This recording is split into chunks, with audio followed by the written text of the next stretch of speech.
It was Mark Dreyfus on the 22nd of July that instigated and initiated this investigation by asking the department what they were going to do about CPAC. And the law is written so terribly that the bureaucrats were able, without the Attorney General's permission, to go ahead and investigate CPAC, to give the order to Tony Abbott and Andrew Cooper to comply. Using the power of the state to attack your political opponents is something that happens in authoritarian regimes, not a liberal democracy like Australia, and there needs to be an investigation into what's happened here. These laws, for the benefit of the viewers watching who don't know about this scheme, this was brought in to prevent foreign interference, largely from China and places like that.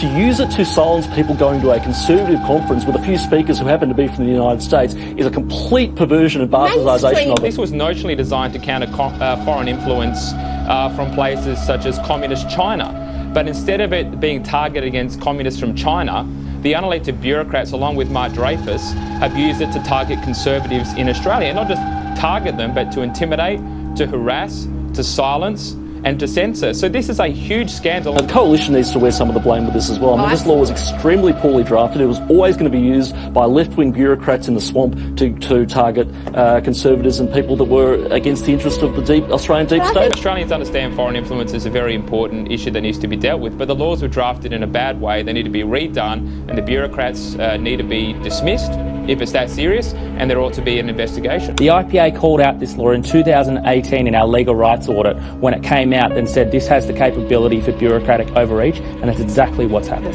This should not be happening in a parliamentary democracy like Australia's.